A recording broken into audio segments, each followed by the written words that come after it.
Hey friends, welcome back to your own channel. I'm your friend Krishna Lohan and today I'm going to teach you the lesson Bellows for the Bullock. Means इस lesson में आप एक हरियाणवी लोक कथा पढ़ेंगे और जो कि आपने सुन भी रखी होगी, अपने बड़े बूढ़ों से सुन भी रखी होगी। ये एक बहुत ही फ़नी स्टोरी है जिसमें कि एक किसान ने बहुत ही बुद्धिमता यानी कि इंटेलिजेंट तरीके से काम किया और जो ठग हैं उनको लूटा, उनसे बदला लिया। तो चलिए दोस्तों देखते हैं।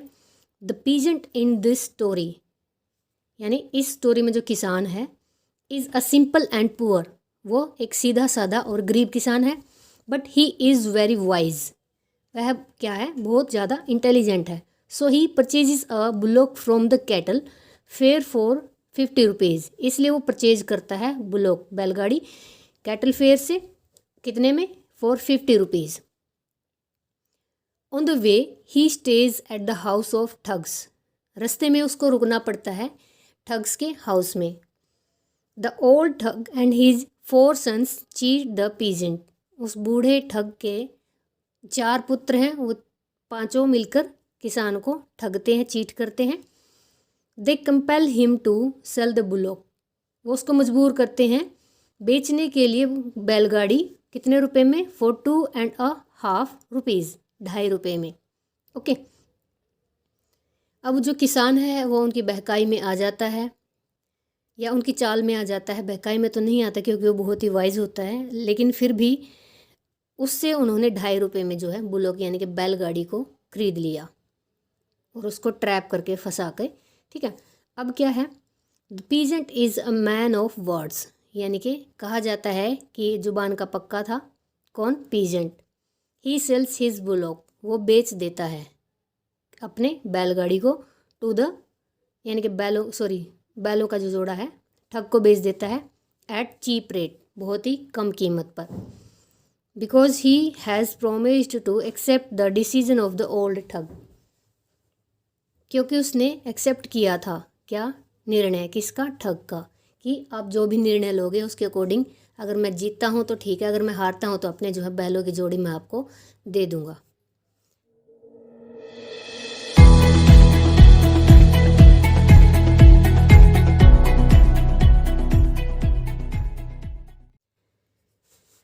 But the peasant is not a fool, लेकिन वो वास्तव में मूर्ख तो था नहीं। He was a wise man, he is a wise man, he makes clever plan, वो क्या है, एक चतुरता से योजना बनाता है। To take the revenge upon the thugs, ठग से बदला लेने के लिए। First of all he disguise himself, सबसे पहले देखिए इसको मैंने क्वेश्चन को यहाँ कम से कम 3 जो हैं स्टेप वाइज बताया हुआ। फर्स्ट में उसने किसका रूप धारण किया, सेकंड में किसका रूप धारण किया और थर्ड में किसका। तो ये अलग अलग से अगर आप इसको लिखते हैं तो ये आपके लिए और ज़्यादा लेंथी होने के साथ साथ बेनिफिशियल भी रहेगा और एक आपको ये है स्टेप बाय स्टेप पता भी लगेगा कि आपको अब क्या लिखना है। First of all he disguises himself as a woman, सबसे पहले वो एक औरत का रूप धारण करता है। He traps his sons and send them out, वो उसके 4 सन्स को यानी 4 लड़कों को ट्रैप कर लेता, जाल में फंसा लेता है और कहाँ भेज देता है, उनको बाहर भेज देता है। Then he beats the old thug, यानी अब वो अंदर क्या करता है, जो बूढ़ा ठग होता है उसको वो पीटता है।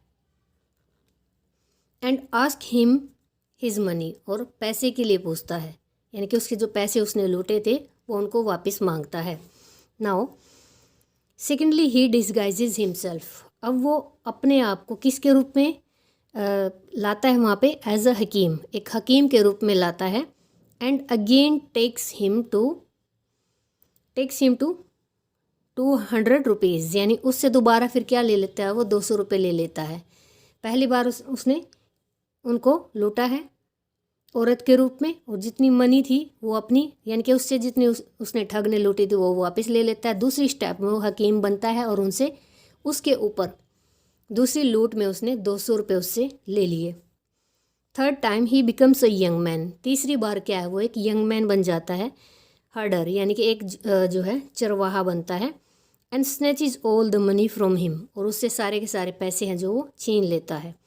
एट लास्ट, अब अंत में जो लास्ट में स्टेप है वो क्या है, ही appears in his real self, यानी कि अब वो वास्तविक रूप में आ जाता है।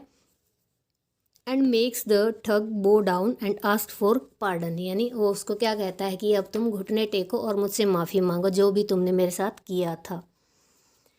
इन this way the wise peasant takes his revenge, इस तरीके से जो क्या है उस बुद्धिमान किसान ने ठग से और उसके चारों लड़कों से बदला लिया। तो ये थी छोटी सी स्टोरी। इसमें आप एक ये यहाँ पे डायलॉग मैंने लिखा है, आपको शायद विजिबल नहीं होगा, मैं आपको बोल के बता देती हूँ। माई ओल्डी ढांडा ऑफ 2.5 रुपीज़। हर लूट के बाद ये सेंटेंस आप इनमें ऐड कर सकते हो, फर्स्ट के बाद, सेकंड के बाद, थर्ड के बाद, यानी 3 जगह आप इस जो है डायलॉग को उसके ऐड कर सकते हो। इसका मतलब क्या है कि एक जैसे हरियाणा में बोलते हैं, बूढ़े बैलों के जोड़े को ढांडा बोला जाता है। वो कहता है कि क्या मेरा ढांडा 2.5 रुपये का है, बोल मेरा ढांडा 2.5 रुपये का है। ऐसे वो जैसे मारता है, उसको पीटता है, तब वो उगलवाता है ये चीज़ उससे। तो दोस्तों ये था आपका लेसन, बहुत ही इंटरेस्टिंग है और आप इसको अगर सीक्वेंस में लिखते रहेंगे तो आपके लिए बहुत ही फ़ायदेमंद रहेगा।